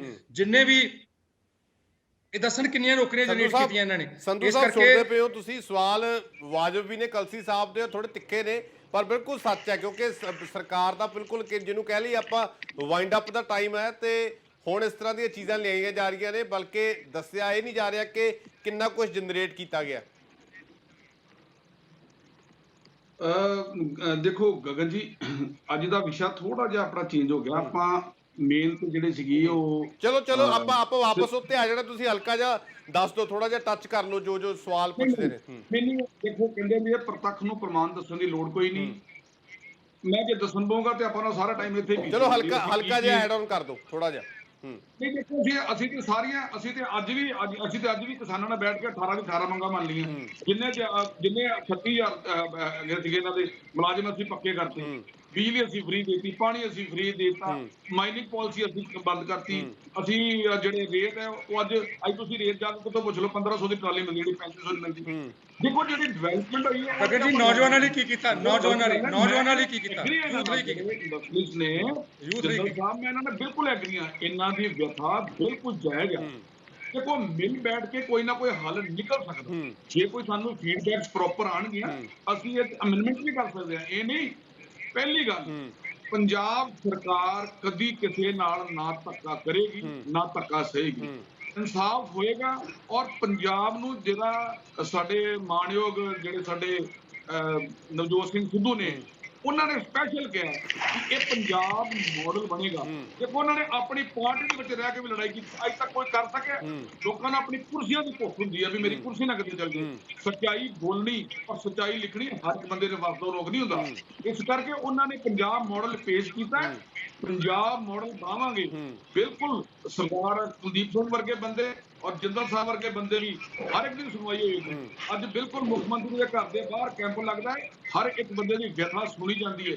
ਮੈਨੂੰ ਕਹਿਣ ਕੋਈ ਦੋ ਰਾਏ ਨਹੀਂ ਗੀ ਵੀ ਇਹ ਬਿਲਕੁਲ ਬਾਹਰ ਜਾ ਰਣਜੀਤ ਸਿੰਘ ਵਰਾ ਰਾਜ ਆ ਰਿਹਾ, ਔਰ ਬਿਲਕੁਲ ਦੁਬਾਰਾ ਮਾਰ ਰਣਜੀਤ ਸਿੰਘ ਦਾ ਰਾਜ ਆਏਗਾ। ਚਲੋ ਤੁਸੀਂ ਬਹੁਤ ਵੱਡੀ ਗੱਲ ਕਹਿਤੀ। ਚਲੋ ਅਸੀਂ ਵੀ ਆਸ ਕਰਦੇ ਹਾਂ ਕਿ ਇਹ ਚੀਜ਼ਾਂ ਹੋਣੀਆਂ ਚਾਹੀਦੀਆਂ। ਹਾਂਜੀ ਜਿੰਦਲ ਸਾਹਿਬ। ਬੇਦੀ ਸਾਹਿਬ, ਗੱਲ ਏਦਾਂ ਹੈ ਕਿ ਜੇ ਅਸੀਂ ਪੰਜਾਬ ਰਾਜ ਬਿਜਲੀ ਬੋਰਡ ਜਿਹੜਾ PSPCL ਹੈ ਉਹਦੀ ARR ਰਿਪੋਰਟ ਨੂੰ ਦੇਖੀਏ ਤਾਂ ਜਿਹੜਾ 2018 ਦੇ ਵਿੱਚ ਤੋਂ ਲੈ ਕੇ 2021 ਤੱਕ 2020 ਤੱਕ 14,000 ਕਨੈਕਸ਼ਨ ਘਟ ਗਏ ਨੇ ਬਿਜਲੀ ਦੇ, ਜਿਹਦੇ ਚੋਂ 10,000 ਕਨੈਕਸ਼ਨ ਜਿਹੜਾ ਇੰਡਸਟਰੀ ਦੀ ਗੱਲ ਕਰ ਰਹੇ ਹਾਂ, 10,000 ਸਮਾਲ ਪਾਵਰ ਦੇ ਕਨੈਕਸ਼ਨ ਘਟ ਗਏ। ਅਸੀਂ ਜਿਹੜਾ ਸਰਕਾਰ ਦਾ ਕਾਂਗਰਸ ਦਾ ਮੰਨ ਕੇ ਚੱਲ ਰਹੇ ਹਾਂ 2017 ਤੋਂ ਲੈ ਕੇ 2022 ਤੱਕ, ਸਰਕਾਰ ਜਿਹੜੀ ਹੈ ਉਹਨੂੰ ਸਪਲਿਟ ਕਰ ਰਹੀ ਹੈ। 2021 ਤੋਂ 2022 ਵਾਲਾ ਅਲੱਗ ਫੇਜ਼ ਬਣਾ ਰਹੀ ਹੈ, 2021 ਤੋਂ ਪਹਿਲਾਂ ਵਾਲਾ ਇੱਕ ਅਲੱਗ ਫੇਜ਼ ਬਣਾ ਰਹੀ ਹੈ।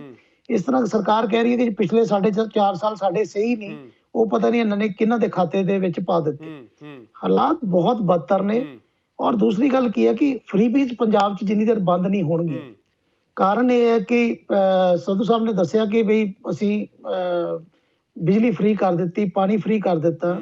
57,000 ਕਰੋੜ ਦਾ ਕਰਜ਼ ਸੀ ਪੰਜਾਬ ਤੇ 2007 ਦੇ ਵਿੱਚ, 2017 ਚ 1,82,000 ਕਰੋੜ ਦਾ ਹੋ ਗਿਆ, ਤੇ ਐਜ਼ ਪਰ ਬਜਟ ਐਸਟੀਮੇਟ ਜਿਹੜੇ ਬਾਦਲ ਸਾਹਿਬ ਦੇ ਮੰਤਰੀ ਜੀ ਦੇ ਬਣੇ ਹੋਏ ਨੇ 2022 ਮਾਰਚ ਨੂੰ ਇਹ 2,82,000 ਕਰੋੜ ਦਾ ਹੋ ਜਾਣਾ ਤੇ ਸਾਡਾ 23% ਜਿਹੜਾ ਬਜਟ ਦਾ ਹਿੱਸਾ ਉਹ ਇਹਦੇ ਇੰਟਰਸਟ ਪੇਮੈਂਟ 'ਚ ਹੀ ਚਲੇ ਜਾਂਦਾ। ਠੀਕ ਹੈ। ਵਿਆਜ ਅੱਜ ਇਨਫਰਾਸਟ੍ਰਕਚਰ ਦੀ ਇਨਵੈਸਟਮੈਂਟ ਦੀ ਗੱਲ ਕਰੀਏ, ਜੇ ਨੈਸ਼ਨਲ ਐਵਰੇਜ 4.2% ਦੀ ਹੈ ਤਾਂ ਪੰਜਾਬ ਦੇ ਵਿੱਚ 1.40% ਹੈ, ਲੇਕਿਨ 45% ਅਸੀਂ ਬਜਟ ਨਾਲੋਂ ਘੱਟ ਖਰਚ ਕਰ ਰਹੇ ਹਾਂ ਤੇ 0.80% ਜਿਹੜੀ ਅਸੀਂ ਇਹ ਇਨਫਰਾਸਟ੍ਰਕਚਰ ਸੜਕਾਂ ਡਿਵੈਲਪਮੈਂਟ ਦੇ ਉੱਪਰ ਲਾ ਰਹੇ ਹਾਂ। ਅਲਟੀਮੇਟਲੀ ਇੱਕ ਸਾਨੂੰ ਲਾਈਨ ਆਫ ਐਕਸ਼ਨ ਦੇਣਾ ਪੈਣਾ ਹੈ ਕਿ ਅਸੀਂ ਇੰਡਸਟਰੀਜ਼ ਤੇ ਕਿੱਦਾਂ ਕੋਆਰਡੀਨੇਟ ਕਰਕੇ ਆਪਣੇ ਯੂਥ ਨੂੰ ਸਕਿੱਲ ਕਰਾਈਏ। ਅਸੀਂ ਕੁਝ ਪੈਕੇजेस ਦਈਏ ਕਿ ਆਪਣੇ ਸਾਡਾ ਯੂਥ ਇੰਡਸਟਰੀ ਦੇ ਵਿੱਚ ਜਾਵੇ, ਉੱਥੇ ਜਾ ਕੇ ਸਕਿੱਲ ਹੋਵੇ, ਕੋਈ ਸਪੋਰਟ ਸੋਸ਼ਲ ਸਿਕਿਉਰਿਟੀ ਦੀ ਦੇ ਦੇਣ। ਕੁਝ ਅਸੀਂ ਕਈ ਵਾਰ ਬੇਨਤੀ ਕੀਤੀ ਹੈ ਕਿ ਮਨਰੇਗਾ ਨੂੰ ਤੁਸੀਂ ਇੰਡਸਟਰੀ ਦੇ ਨਾਲ ਲਿੰਕ ਕਰ ਦਿਓ, ਅਸੀਂ ਜਿਹੜਾ ਯੂਥ ਨੂੰ ਟ੍ਰੇਨਿੰਗ ਦੇਵਾਂਗੇ ਉਹਨਾਂ ਨੂੰ। ਸਾਨੂੰ ਕੋਈ ਦੇਖੋ ਗੱਲ ਇਹ ਹੈ ਕਿ ਜਦੋਂ ਸੀਜ਼ਨ ਆਉਂਦਾ ਹੈ ਜੂਨ ਜੁਲਾਈ ਦਾ, ਸਾਡੀਆਂ ਫੈਕਟਰੀਆਂ 50% ਵਰਕਰਸ ਦੀ ਕਮੀ ਆ ਜਾਂਦੀ ਹੈ। ਇਹ ਜਿਹੜੇ ਮਾਈਗ੍ਰੇਟਰੀ ਵਰਕਰਸ ਨੇ ਆਪਣੇ ਪਿੰਡਾਂ ਨੂੰ ਸ਼ਹਿਰ ਚਲੇ ਜਾਂਦੇ ਨੇ, ਇਹਨਾਂ ਦੇ ਸੋਇੰਗ ਸੀਜ਼ਨ ਹੁੰਦਾ, ਇਹਨਾਂ ਦੇ ਤਿਉਹਾਰ ਹੁੰਦੇ ਨੇ, ਸਾਨੂੰ ਬੜੀ ਦਿੱਕਤ ਹੈ, ਸਾਨੂੰ ਕੋਈ ਇਹਨਾਂ ਨਾਲ ਕੰਫਰਟ ਨਹੀਂ ਹੈ। ਲੇਕਿਨ ਅਲਟੀਮੇਟਲੀ ਜਿੱਥੇ ਡਿਮਾਂਡ ਐਂਡ ਸਪਲਾਈ ਦੀ ਗੱਲ ਆਉਂਦੀ ਹੈ ਉੱਥੇ ਡਿਮਾਂਡ ਸਾਈਡ 'ਚ ਪ੍ਰੋਬਲਮ ਹੈ। ਜਿਹੜੀ ਚੀਜ਼ ਸਾਨੂੰ ਚਾਹੀਦੀ ਹੈ, ਜਿਹੜੇ ਸਕਿੱਲ ਚਾਹੀਦੇ ਨੇ। ਜੀ ਜਿੰਦਲ ਸਾਹਿਬ, ਇੱਕ ਚੀਜ਼ ਹੈ ਵੀ ਜਦੋਂ ਇਸ ਤਰ੍ਹਾਂ ਦੀਆਂ ਚੀਜ਼ਾਂ ਲੈ ਕੇ ਆਈ ਜਾਂਦੀਆਂ, ਤੁਹਾਨੂੰ ਲੱਗਦਾ ਕਿ ਮਸ਼ਵਰਾ ਹੋਣਾ ਚਾਹੀਦਾ, ਕੋਈ ਤੁਹਾਡੇ ਵੀ ਕੰਸਰਨ ਨਾਲ ਲੈਣਾ ਚਾਹੀਦਾ, ਤਾਂ ਜਾਣਨਾ ਚਾਹੀਦਾ ਕਿ ਇੰਡਸਟਰੀ ਚਾਹੁੰਦੀ ਕੀ ਹੈ? ਸਰ ਬਿਲਕੁਲ ਜ਼ਰੂਰ, ਬਹੁਤ ਅੱਛੀ ਗੱਲ ਹੈ ਕਿ ਇਹ ਜਿਹੜੀ 5 ਮੈਂਬਰੀ ਕਮੇਟੀ ਬਣਾਈ ਹੈ ਉਹਨੂੰ ਚਾਹੀਦਾ ਕਿ ਸਾਰੀਆਂ ਇੰਡਸਟਰੀਅਲ ਆਰਗੇਨਾਈਜੇਸ਼ਨਸ ਨਾਲ ਬੈਠ ਕੇ ਇੱਕ ਵਾਰੀ ਸਲਾਹ ਕਰੇ, ਕਿਉਂਕਿ ਵਰਕਰ ਆਪਣੇ ਰੋਜ਼ਗਾਰ ਦੇਣ ਤੋਂ ਪਹਿਲਾਂ ਉਹਨਾਂ ਨੂੰ ਸਕਿੱਲ ਕਰਨਾ ਜ਼ਰੂਰੀ ਹੈ। ਅੱਜ ਪੰਜਾਬ ਦੇ ਆਈਟੀਆਈ ਸਾਰੇ ਆਈਟੀਆਈਜ਼ ਬੁਰੀ ਤਰ੍ਹਾਂ ਫੇਲ ਹੋ ਚੁੱਕੇ ਨੇ। ਜਿੰਨੇ ਪੰਜਾਬ ਦੇ ਆਈਟੀਆਈਜ਼ ਨੇ ਉਹ ਫਲॉप ਸ਼ੋ ਬਣਦੇ ਜਾ ਰਹੇ ਨੇ। ਉਹ ਸਿਰਫ ਇੱਕ ਬੱਚੇ ਡਿਗਰੀਆਂ ਲੈ ਕੇ ਬਾਹਰ ਜਾਣ ਵਾਸਤੇ ਉੱਥੇ ਪੜ੍ਹਾਈਆਂ ਕਰਦੇ ਪਏ ਨੇ। ਜਿਹੜਾ 50,000 ਬੱਚਾ ਇੱਥੋਂ ਦਾ MBA ਕਰਕੇ ਜਿਹੜਾ ਨਕਲੀ ਕਾਲਜਾਂ ਦੇ ਵਿੱਚੋਂ ਡਿਗਰੀਆਂ ਚੱਕੀ ਫਿਰਦਾ, ਉਹਦਾ ਇੰਡਸਟਰੀ ਨੂੰ ਕੋਈ ਫਾਇਦਾ ਨਹੀਂ। ਠੀਕ ਹੈ। ਦੂਸਰੀ ਗੱਲ ਕੀ ਹੈ ਕਿ ਉਹਨਾਂ ਨੂੰ ਅੱਜ ਡਰਾਈਵਰ ਸਾਨੂੰ ਫੈਕਟਰੀ ਦੇ ਵਿੱਚ 15 ਤੋਂ 20,000 ਚ ਨਹੀਂ ਮਿਲਦਾ ਪਿਆ, ਤੇ ਜਿਹੜਾ MBA ਬੱਚਾ ਉੱਥੋਂ ਕਰਕੇ ਆਂਦਾ ਉਹਨੂੰ ਅਸੀਂ 10,000 ਵੀ ਨਹੀਂ ਦੇ ਪਾ ਰਹੇ, ਕਿਉਂਕਿ ਉਹ ਸਾਡੇ ਕਿਸੇ ਫੈਕਟਰੀ ਦੇ ਵਿੱਚ ਯੂਟਿਲਾਈਜੇਸ਼ਨ ਚ ਨਹੀਂ ਹੈ। ਇਸ ਕਰਕੇ ਸਾਨੂੰ ਸਭ ਤੋਂ ਪਹਿਲਾਂ ਇੱਕ ਸਕਿੱਲ ਪੰਜਾਬ ਬਣਾਉਣ ਦੀ ਲੋੜ ਹੈ। ਜੇ ਅਸੀਂ ਸਕਿੱਲ ਬਣਾ ਦਿੱਤਾ ਫਿਰ ਬੱਚਿਆਂ ਨੂੰ ਰਿਜ਼ਰਵੇਸ਼ਨ ਦੀ ਲੋੜ ਨਹੀਂ ਪਏਗੀ, ਸਾਨੂੰ ਬੱਚਿਆਂ ਦੀ ਲੋੜ ਪਏਗੀ। ਚਲੋ ਇੱਕ ਆਖਰੀ ਕਮੈਂਟ ਕਲਸੀ ਸਾਹਿਬ ਤੁਹਾਡਾ ਲੈਣੇ ਆ। ਸਕਿੱਲ ਪੰਜਾਬ ਦੀ ਗੱਲ ਬਹੁਤ ਵਾਰ ਹੋਈ ਹੈ, ਕਈ ਵਾਰ ਵੱਡੇ ਪ੍ਰੋਗਰਾਮ ਵੀ ਕਰਵਾਏ ਗਏ ਨੇ ਕਿੱਤਾ ਮੁਖੀ ਕੋਰਸਾਂ ਦੇ ਬਾਰੇ, ਤੇ ਮੰਨਦੇ ਹੋ ਕਿ ਇਹ ਵੀ ਬਹੁਤ ਜ਼ਿਆਦਾ ਇੱਕ ਲਾਜ਼ਮੀ ਪੱਖ ਹੈ, ਇਹਦੇ ਵੱਲ ਵੀ ਧਿਆਨ ਦੇਣਾ ਚਾਹੀਦਾ ਹੈ, ਸਾਰੀਆਂ ਪ੍ਰੋਬਲਮਾਂ ਦਾ ਹੱਲ ਇਹਦੇ ਵਿੱਚ ਕਾਫੀ ਹੱਦ ਤੱਕ ਆ ਜਾਏਗਾ? ਬਿਲਕੁਲ ਗਗਨ ਜੀ, ਠੀਕ ਹੈ ਕਿ ਜੋ ਜਿੰਦਲ ਸਾਹਿਬ ਕਹਿ ਰਹੇ ਨੇ ਉਹ ਬਿਲਕੁਲ ਠੀਕ ਗੱਲ ਕਹੀ ਹੈ ਕਿ ਜਿਹੜੇ ਨੌਜਵਾਨ ਨੇ ਉਹਨਾਂ ਨੂੰ ਰੁਜ਼ਗਾਰ ਨਹੀਂ ਮਿਲਦਾ, ਇੰਡਸਟਰੀ ਨੂੰ ਵਰਕਰ ਤੇ ਉਹਨਾਂ ਨੂੰ ਮੈਨੇਜਰ ਨਹੀਂ ਮਿਲ ਰਹੇ, ਜਾਂ ਟੈਕਨੀਸ਼ੀਅਨ ਅੱਛੇ ਇੰਜੀਨੀਅਰ ਨਹੀਂ ਮਿਲ ਰਹੇ। ਇੱਕ ਗੈਪ ਹੈ ਬਹੁਤ ਵੱਡਾ, ਉਸ ਗੈਪ ਨੂੰ ਫਿਲ ਕਰਨਾ ਬਣਦਾ ਹੈ ਕਿ ਜਦੋਂ ਅਸੀਂ ਆਪਣੀ ਐਜੂਕੇਸ਼ਨ ਦਿੰਦੇ ਹਾਂ ਟੈਕਨੀਕਲ ਲਾਈਨ ਦੀ, ਤਾਂ ਇੰਡਸਟਰੀ ਦੀਆਂ ਕੀ ਰਿਕੁਆਇਰਮੈਂਟ ਨੇ, ਇੰਡਸਟਰੀ ਨੂੰ ਕਿਸ ਤਰ੍ਹਾਂ ਦੇ ਸਕਿਲਡ ਵਰਕਰ ਚਾਹੀਦੇ ਨੇ, ਇਹਨਾਂ ਨੂੰ ਪੁੱਛ ਲਿਆ ਜਾਵੇ, ਇਹਨਾਂ ਦੀ ਕੋਈ ਉਸ ਤਰ੍ਹਾਂ ਦੀ ਕੋਲੈਬੋਰੇਸ਼ਨ ਹੋਵੇ, ਤਾਂ ਇਹਦੇ ਨਾਲ ਜਿਹੜਾ ਹੈਗਾ ਇਹਨਾਂ ਨੂੰ ਜਿਹੜਾ ਹੈਗਾ ਸਾਡੇ ਯੁਵਕ ਨੂੰ ਰੁਜ਼ਗਾਰ ਮਿਲ ਜਾਏਗਾ, ਔਰ ਇਹਨਾਂ ਨੂੰ ਲੋੜੀਂਦੇ ਵਰਕਰ ਤੇ ਇੰਜੀਨੀਅਰ ਨੇ ਜਿਹੜੇ ਉਹ ਉਸ ਤਰ੍ਹਾਂ ਦੇ ਮਿਲ ਜਾਣਗੇ। ਇੱਕ ਬਹੁਤ ਵੱਡੀ ਘਾਟ ਜਿਹੜੀ ਇਹ ਜਿੰਦਲ ਸਾਹਿਬ ਨੇ ਕਹੀ ਹੈ, ਬਿਲਕੁਲ ਵਾਜਬ ਇਹਨਾਂ ਦੀ ਗੱਲ ਹੈਗੀ ਹੈ। ਪਰ ਮੈਨੂੰ ਜਿਹੜਾ ਮੇਰੀ ਪ੍ਰੋਬਲਮ ਇਹ ਹੈਗੀ ਹੈ ਕਿ ਜੋ ਕੁਝ ਸਰਕਾਰਾਂ ਕਹਿ ਰਹੀਆਂ ਨੇ, ਜੋ ਸੰਧੂ ਸਾਹਿਬ ਕਹਿ ਰਹੇ ਨੇ, ਸੰਧੂ ਸਾਹਿਬ ਤੁਸੀਂ 75, ਜੇ ਮੈਂ ਪੰਜਾਬ ਦੇ ਵਿੱਚ ਰਾਜ ਕਰਾਂ ਨਾ ਕਾਂਗਰਸ ਦਾ ਗਿਣਾ, ਤਾਂ 80 ਦੀ ਰੇਸ਼ੋ ਨਿਕਲੂਗੀ ਵੀ 20% ਅਕਾਲੀਆਂ ਦਾ ਰਾਜ ਹੈ ਤੇ 80% ਕਾਂਗਰਸ ਦਾ ਰਾਜ ਰਿਹਾ। ਕਾਂਗਰਸ ਦਾ ਰਾਜ ਅੱਜ ਦਾ ਨਹੀਂ ਆ ਗਿਆ ਵੀ ਹੁਣ ਨਵਾਂ ਇੱਕ ਪਨੇਸ਼ੀਆ ਆ ਗਿਆ, ਇੱਕ ਬੰਦਾ CM ਬਣ ਗਿਆ, ਇਲੈਕਸ਼ਨ ਅੱਗੇ ਹੈ, ਹੁਣ ਤੁਸੀਂ ਸਾਰਾ ਕੁਛ ਹੀ ਇੱਕ ਦਿਨ 'ਚ ਹੀ ਠੀਕ ਕਰ ਦਿਓਗੇ। ਅਸੀਂ ਪੰਜਾਬ ਦਾ ਬੇੜਾ ਡੋਬਿਆ ਹੈ, ਤੁਸੀਂ 80% ਰਾਜ ਕੀਤਾ ਪੰਜਾਬ ਦੇ ਉੱਪਰ, ਔਰ ਤੁਸੀਂ ਯੁਵਕ ਨੂੰ ਨੌਕਰੀ ਨਹੀਂ ਦੇ ਰਹੇ। ਆਪ ਤੁਹਾਡੇ ਵਿਧਾਇਕ 5-5 ਪੈਨਸ਼ਨਾਂ ਲੈ ਰਹੇ ਨੇ, ਠੀਕ ਹੈ। ਅਸੀਂ ਬੇਸਿਕ ਤਨਖਾਹ ਤੇ ਬੰਦੇ ਰੱਖੋ, ਰੁਜ਼ਗਾਰ ਜਨਰੇਟ ਨਹੀਂ ਕਰ ਰਹੇ, ਅਸੀਂ ਖਜ਼ਾਨੇ ਨੂੰ ਆਪ ਹੀ ਲੁੱਟੀ ਪੁੱਟੀ ਜਾਂਦੇ ਹਾਂ। ਜਿੰਦਲ ਸਾਹਿਬ ਕਹਿਣਾ ਚਾਹੁੰਦੇ ਨੇ, ਜਿੰਦਲ ਸਾਹਿਬ ਬਰੀਫ 'ਚ ਰੱਖਿਓ, ਬਿਲਕੁਲ ਥੋੜਾ ਜਿਹਾ ਕਮੈਂਟ ਕਰ ਲਓ। ਹਾਂਜੀ। ਸਰਕਾਰ ਨੇ ਹੈ ਕਿ ਸਰਕਾਰ ਨੂੰ ਹਲੇ ਇਲੈਕਸ਼ਨ ਸਿਰ ਤੇ ਹੈ, ਇਹਨੂੰ ਕੋਈ ਇਲੈਕਸ਼ਨ ਦਾ ਮੁੱਦਾ ਨਹੀਂ ਬਣਾਉਣਾ ਚਾਹੀਦਾ। ਕਦੇ ਇਹ ਨਾ ਹੋਵੇ ਕਿ ਇਲੈਕਸ਼ਨ ਦਾ ਮੁੱਦਾ ਬਣਾ ਕੇ ਇਹਨੂੰ ਇੰਡਸਟਰੀ ਤੇ ਥੋਪ ਦਿੱਤਾ ਜਾਵੇ। ਇਸ ਕਰਕੇ ਇਲੈਕਸ਼ਨ ਤੋਂ ਬਾਅਦ ਆਰਾਮ ਨਾਲ ਸਰਕਾਰ ਜਿਹੜੀ ਵੀ ਬਣੇਗੀ ਉਹ ਬੈਠ ਕੇ ਇੱਕ ਚਿੰਤਨ ਦਾ ਵਿਸ਼ਾ ਹੈ। ਸਾਡੇ ਵਾਸਤੇ ਵੀ ਪੰਜਾਬ ਦਾ ਯੂਥ, ਸਾਡੀ ਵੀ ਇੰਡਸਟਰੀ ਦੀ ਵੀ ਰਿਸਪੌਂਸਿਬਿਲਿਟੀ ਹੈ, ਲੇਕਿਨ ਉਹਨੂੰ ਕਿਸ ਤਰ੍ਹਾਂ ਐਡਜਸਟ ਕਰਨਾ ਇਹ ਦੇਖਿਆ ਜਾਣਾ ਚਾਹੀਦਾ। ਚਲੋ ਠੀਕ ਹੈ। ਰਾਖਵੇਂਕਰਨ ਦੇ ਮੁੱਦੇ ਉੱਤੇ ਗੱਲਬਾਤ ਕੀਤੀ ਹੈ। ਧੰਨਵਾਦ ਕਰ ਦਿੰਦੇ ਹਾਂ ਸਾਰੇ ਮਹਿਮਾਨਾਂ ਦਾ। ਨਰਿੰਦਰ ਸਿੰਘ ਸੰਧੂ ਸੀ ਸਾਡੇ ਨਾਲ, ਬਦੀਸ਼ ਜਿੰਦਲ ਜੀ ਸੀ ਤੇ ਪ੍ਰਿੰਸੀਪਲ ਕੁਲਦੀਪ ਸਿੰਘ ਕਲਸੀ ਜੀ ਸੀ। ਧੰਨਵਾਦ ਸਾਨੂੰ ਸਮਾਂ ਦੇਣ ਦੇ ਲਈ ਔਰ ਸਾਡੇ ਨਾਲ ਜੁੜਨ ਦੇ ਲਈ, ਆਪਣੇ ਅਣਮੁੱਲੇ ਵਿਚਾਰ ਰੱਖਣ ਦੇ ਲਈ। ਸਰ, ਰਾਖਵੇਂਕਰਨ ਦੇ ਮੁੱਦੇ ਦੇ ਉੱਤੇ ਫਿਲਹਾਲ ਸਰਕਾਰ ਘਿਰਦੀ ਨਜ਼ਰ ਆ ਰਹੀ ਹੈ। ਇੰਡਸਟਰੀ ਦੀ ਆਪਣੇ ਤਰ੍ਹਾਂ ਦੀਆਂ ਚੀਜ਼ਾਂ ਨੇ, ਆਪਣੇ ਤਰ੍ਹਾਂ ਦੇ ਪੱਖ ਨੇ ਸਿੱਕੇ ਦਾ। ਦੂਜਾ ਪਹਿਲੂ ਹੈ ਇੰਡਸਟਰੀ ਨੂੰ ਕਿ ਦਿੱਕਤਾਂ ਕੀ ਨੇ ਔਰ ਕਲਸੀ ਸਾਹਿਬ ਹੋਰਾਂ ਨੇ ਜਿਵੇਂ ਦੱਸਿਆ ਕਿ ਸਮਾਜਿਕ ਤਾਣੇ ਬਾਣੇ ਦੇ ਵਿੱਚ ਵੀ ਕਿਸ ਤਰ੍ਹਾਂ ਦੀਆਂ ਚੀਜ਼ਾਂ ਨੇ ਜਿਹੜੀਆਂ ਇਸ ਤਰ੍ਹਾਂ ਦੇ ਜੇ ਇਹ ਰਾਖਵੇ ਕਰਨ ਵਾਲੀਆਂ ਚੀਜ਼ਾਂ ਦੇ ਨਾਲ ਸਾਹਮਣੇ ਆ ਸਕਦੀਆਂ ਨੇ। ਧੰਨਵਾਦ ਸਾਰੇ ਮਹਿਮਾਨਾਂ ਦਾ, ਲਗਾਤਾਰ ਬਣੇ ਰਹੋ ਫਾਸਟ ਪੇ ਦੇ ਨਾਲ। ਧੰਨਵਾਦ।